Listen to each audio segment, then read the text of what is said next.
What we'll start with today is a little bit of a brief or quick introduction to the overall breeding program that we have here at the University of Florida. The primary species that we work on are zoysia grass and Bermuda grass, and then in addition a few low maintenance species, centipede grass, bahia grass, and carpet grass.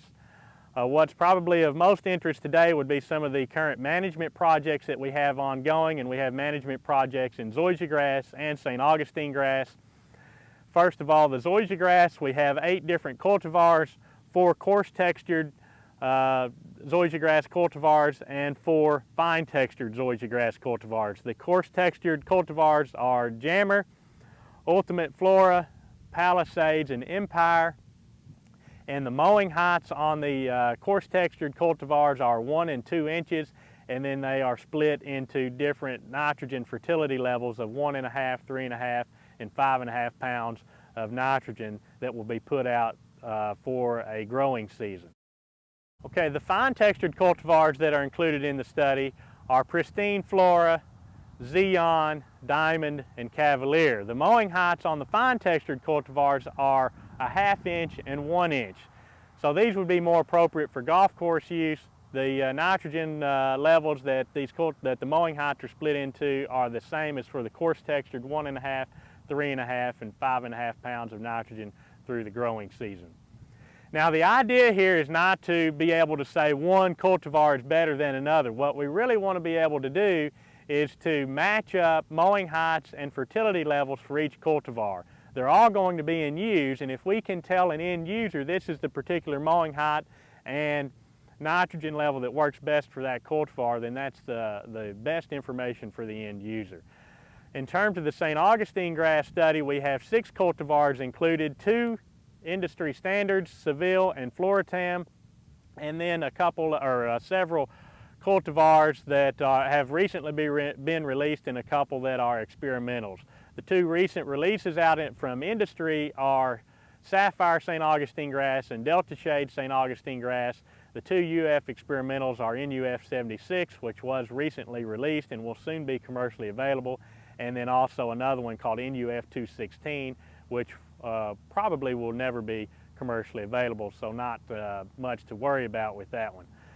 The mowing heights on the St. Augustine grass are 2.5 and 3.5 inches. The fertility levels that the mowing heights are split into are 2, 4, and 6 pounds through the entire growing season. And again, the desired result is to match up specific mowing heights and fertility levels for each cultivar, and not to say that one cultivar is better than any of the other cultivars. To be more specific about the breeding program, concentrating on our major species Bermuda grass and zoysia grass, we have about 200 different accessions of Bermuda grass that we are in the process of screening to identify the best material to use in crosses to develop the next generation. Similar set of screening going on with the zoysia grass. We have over 300 different zoysia grass accessions that are involved in screening at this point. Since this is still a new program, we're trying to identify the material we have so that we can then pick the best parents to generate progeny that may potentially be released out to the industry. Now, as an example of some of the things that we are able to do and actively doing, we have projects with entomologist Dr. Eileen Buss, where we're looking at billbug responses in zoysia grass, and hopefully soon we'll do the same in Bermuda grass. We have projects with Dr. Billy Crow, the nematologist, where we're trying to screen for response to the sting nematode, and we have been doing this for a while in zoysia grass. We've now got our methodology worked out, and again soon we should begin doing this in zoysia grass. I have a project with pathologists Dr. Carol Stiles and Dr. Phil Harmon, where we're evaluating seashore paspalum and zoysia grass for their responses to various pathogens. And one of the more important pathogens is brown patch, probably the most important disease of zoysia grass, and so we hope to make some progress with these things in the future. Some of the things ongoing out in the field, you can see here that we're standing on top of the zoysia grass germplasm collection. So we have here our 300 or so zoysia grass accessions, and about half of those are the fine textured materials appropriate for golf courses. About half are the coarse textured material appropriate for homeowners. And we are standing on the fine textured materials, And so it's kind of a war out here. We really let these plots go. We don't put any insecticides on them or fungicides. We want to let the pests come in and naturally invade, or we may even collect and purposefully inoculate these pests and evaluate for responses. And we also spray herbicides on these to evaluate for herbicide response so that we can develop cultivars that have better herbicide resistance. As an example, this plot here looks very good. There's one small hole here from mow cricket damage, so very little damage due to mow crickets. There's no damage due to disease. We've had a severe outbreak of bipolaris, which is a fungal pathogen of turfgrass, and this bipolaris has been all over the field and really severely affected some of these accessions. But you see this one here is very clean, has good color and good density. And as well, you can't see any herbicide damage, and I'll point that out here in a minute. So this one looks good. If we come over and look at this cultivar, it also looks pretty good as well. However, you may notice a stripe here that runs through the left side of it, or the side closest to me.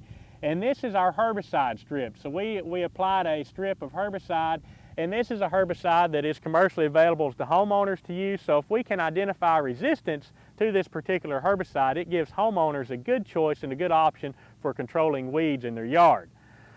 So this one looks good, but it is susceptible to the herbicide compared to the original plot that we looked at that looks good, but also shows no herbicide damage. So this one would be very favorable. Now in contrast, we have lots of plots that look really bad. Now this one has been extensively torn up. It did have a lot of damage due from bipolaris, the fungal pathogen I mentioned a minute ago. However, the pathogen is not active right now and you cannot see the damage, but it was here.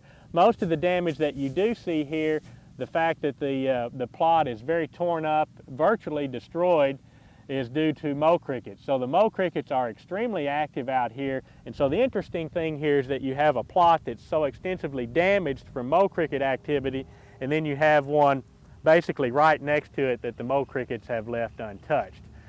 So this is what's exciting about the breeding program, is to see some of these things going on out in the field and to find these plots that are performing very well next to plots that have been severely injured by naturally occurring pest infestations. So when we can identify these, we make selections, and we can then generate progeny for the next year's evaluation.